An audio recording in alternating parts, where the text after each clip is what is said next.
दर्शन दरवर्षी रामनवमी आहे. आपलं कार्यक्षेत्र नाशिक आणि त्याच्यामुळे अख्ख्या जगातून लोक इथे येतात. आमचे अनेक मित्र जे आहेत चंदन पुजारी सारखे ते सुद्धा इथे पुजारी म्हणून आहेत. इथले जे आहेत व्यवस्थेचे सुधीर महंत वगैरे इतर सगळी मंडळी ही अतिशय जवळची आहेत. प्रेमाने ते दर्शन पण आमचं घडवतात, बोलवतात, सत्कार करतात. आणि यावेळेला मी कालपासून नाशिकलाच आहे. काय आम्ही सगळे आलो पंकज भाऊ आणि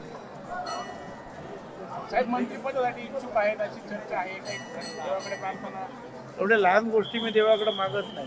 साहेब आज भाजपचा स्थापना दिवस आहे. काय आपल्या शुभेच्छा असेल पक्षात? माझ्या मनापासून शुभेच्छा आहे.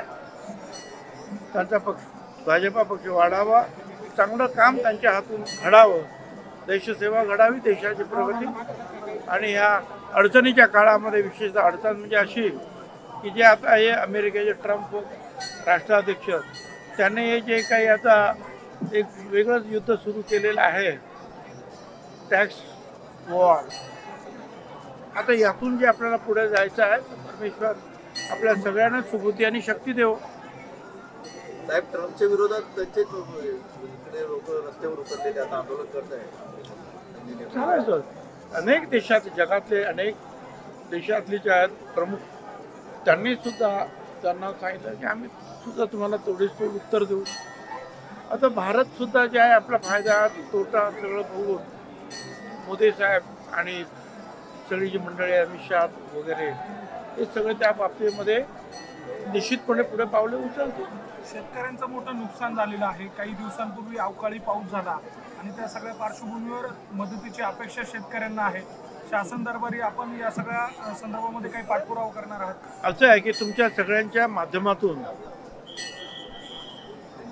कुठे कुठे किती किती नुकसान झालं, म्हणजे द्राक्षाचं असेल, कुठल्याही धान्याचं असेल, कशाचाही असेल, अख्या महाराष्ट्रामध्ये ठिकठिकाणी हा अवकाळी पाऊस झाला.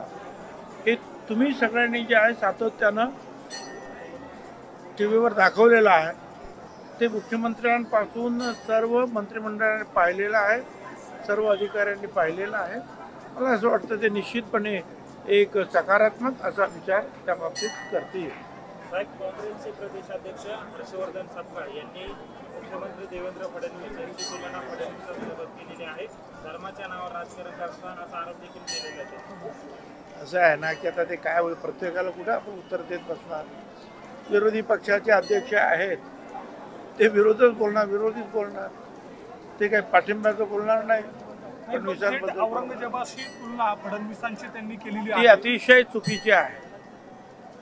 फडणवीसांची तुलना औरंगजेबाशी करणं हे अतिशय चुकीचं आहे. औरंगजेब जे आहे तो महाराष्ट्रावर चाल करून आला वगैरे वगैरे बाकी सगळ्या गोष्टी माहिती. पण ज्या पद्धतीनं संभाजी महाराजांचे त्यांना हालहाल करून मारलं, हे क्रौर्य जे आहे शेवटी प्रत्येकाच्या मनावर ठसतं. आणि संभाजी महाराज कशा रीतीनं त्यांनी त्या सगळ्याला तोंड देऊन मरण पत्करलं, परंतु शरण गेले नाही. फडणवीस साहेबांनी असं कुणाला पोटसुद्धा लावलेलं नाही. उगीच काहीतरी आपल्याला कोणाची तुलना कोणाची करणं हे अजिबात पूर्णपणे चुकीचं आहे. सर, मराठीच्या मुद्द्यावरून मनसेने आंदोलन केलं होतं. मराठीच्या मुद्द्यावरून मनसेने आंदोलन केलं होतं, ते मागे घेतलं, यशस्वी झालं पण 2 दिवसात. ठीक आहे, त्यातले काही मुद्दे जे आहेत असं आहे, सरकार दरबारीने सगळीकडे कानावर गेलं, परंतु ते बँकेतल्या लोकांनी जो मुद्दा मांडला की आमच्या बदल्या अख्ख्या देशात होतात. आता अख्ख्या देशात बदल्या होतात तर मग त्याच्यामध्ये 22-25 भाषा आहेत. मग सगळ्या 22-25 भाषा आम्हाला शिकाव्या लागतील, ते आम्ही शिकू शकतो काय? हा त्यांचा मुद्दा जो आहे हा विचार करण्यासारखा मुद्दा आहे. आणि त्या बाबतीमध्ये मग ती मंडळी जी आहेत मुख्यमंत्र्यांना भेटली आणि मुख्यमंत्र्यांनी जे आहे त्यावर सगळ्यांना सांगितलं की आजचे कदमचा सल्ला सगळ्यांना दिलेला आहे. साहेब, औरंगजेबाच्या कबरीवरनं अनेक वाद केले जातात, आरोप प्रत्यारोप होत आहे. मात्र ज्यांची स्मारकं आहेत ती जपली पाहिजेत. रंगमहालचा विचार जर केला चांदवडचा तर तो अक्षरशः धुळकात पडलेला आहे. 30-35 वर्ष झाले अक्षरशः वाट तिथे लागलेली आहे. मग अशा महापुरुषांच्या जिवंत स्मारकांकडे दुर्लक्ष होतंय, कसं बघता याच्याकडे? मला असं वाटतं की आपल्या पुढचे प्रश्न जे आहेत ते जनतेचे प्रश्न वेगळे आहेत आणि त्या प्रश्नाकडे आपण जास्त लक्ष दिलं पाहिजे आणि लोकांचे ते प्रश्न कसे सुटतील याच्याकडे आपण पाहिलं पाहिजे. हे बाकीचे प्रश्न आता आपण जे काढतो आहोत आता मुख्यमंत्री त्याच्यावर उत्तर देत आहेत. मी काय सांगू साहेब, आपण पुरवठा मंत्री होतं, शिवभोजन थालीचे पैसे येत नाही, गेल्या 5-6 महिने झाले. लाडकी बहीण योजनेमुळे इथे फरक पडला. आणि काही पैसे जे आहेत लोकांनी मला जे सांगितलं ते मिळालेले आहे, पण आपल्याला सगळ्यांना कल्पना आहे हे काय लपून ठेवण्यासारखी गोष्ट नाही. आपली जी आहे आमदानी आहे त्याच्यामध्ये प्रचंड एखादा मोठा खर्च वाढला तर इतर ठिकाणी थोडीशी ओढाताण होणार. हे कितीही कोणी सांगितलं की अर्थव्यवस्था फार शाबूत आहे, काय आहे शाबूत, पण ती अशी काटकसर थोडी थोडी तर करावी लागणार आहे. पण शिवभोजनचे पैसे, गरिबांचे पैसे, एक एक पैसा त्यांना देण्यात येणार. त्याप्रमाणे काही पैसे देण्यात आलेले आहेत.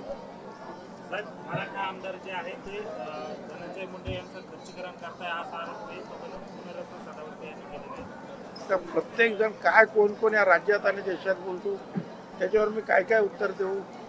धन्यवाद सगळ्यांना.